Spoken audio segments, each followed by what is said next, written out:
Bílý granulovaný cukr. V Británii se ho ročně zkonzumuje přes 2 miliony tun. Nebudete tomu věřit, ale polovina se vyrábí v Británii z obyčejné cukrové řepy.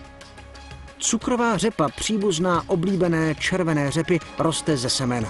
Semena se obalí živinami pro podporu růstu a zasadí se.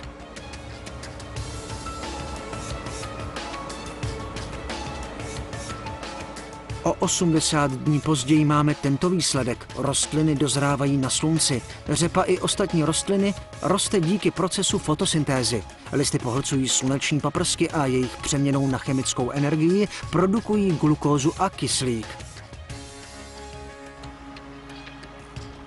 Když řepa vyroste, úrodu sklidí velké traktory, které ji vytrhají a současně i připraví.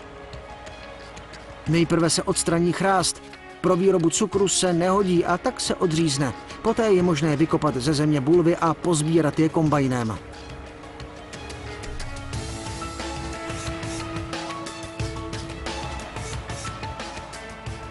Nakládací potrubí je naloží na stroj a natlačí do skladovacího koše vzadu. Kombajny sklidí přes 25 tun řepy za hodinu. Když jsou plné, odjedou do obřího zpracovatelského závodu. Britské farmy vypěstují ročně téměř 7 milionů tun cukrové řepy. Půda v Lincolnshireu a v Essexu je pro pěstování této užitečné zeleniny ideální. Cukrem si můžeme osladit čaj, kávu, buchty a zákusky. Ale než se dostane do šálku čaje, musí se dobře umýt.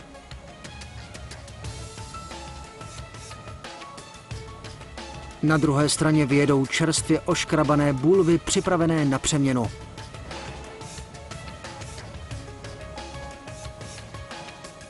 Nejprve se rozkrájejí na proužky, ty ale nejsou na smažení. Tento stroj udělá menší kousky, ze kterých bude možné získat přírodní cukr.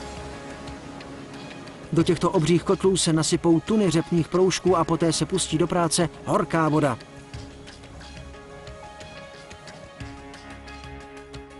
Vařením se z proužků uvolní do vody látky, ze kterých se vyrobí cukr.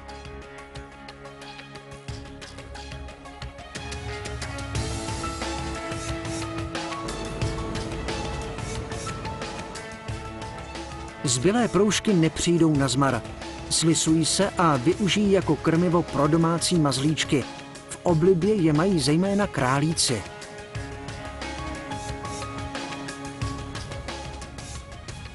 Pro výrobu cukru je zapotřebí tato sladká šťáva, ta ale obsahuje spoustu látek, které by výslednou chuť zkazily.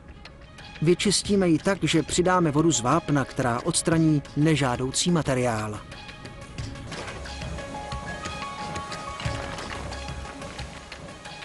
Čistá cukrová šťáva se scedí a může se rafinovat. V tomto stavu je poměrně řídká a obsahuje málo cukru. Aby se koncentrace cukru zvýšila, musí směs projít 6 různými kotly. Voda se odpaří, až nakonec zůstane hustý, sladký sirup.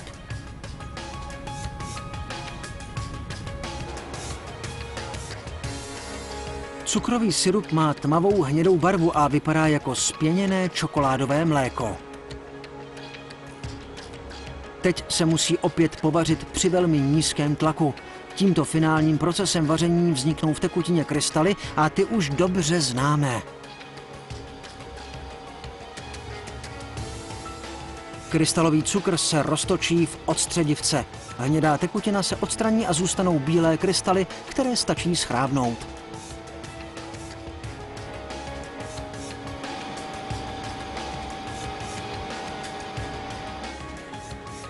Británie vyrobí polovinu svého cukru, druhou polovinu dováží. Ta se převážně vyrábí z cukrové třtiny. Většina se pěstuje v Karibiku a v Africe. Aby se krystalový cukr dostal do vašeho čaje, musí se zabalit. Standardně se váží a balí po 1 kilogramu. Místo krystalu můžete použít cukrové kostky. Surový cukr se zvlhčí a natlačí do forem. Jak se páza žene dopředu, drobné pístky tlačí kostky ven.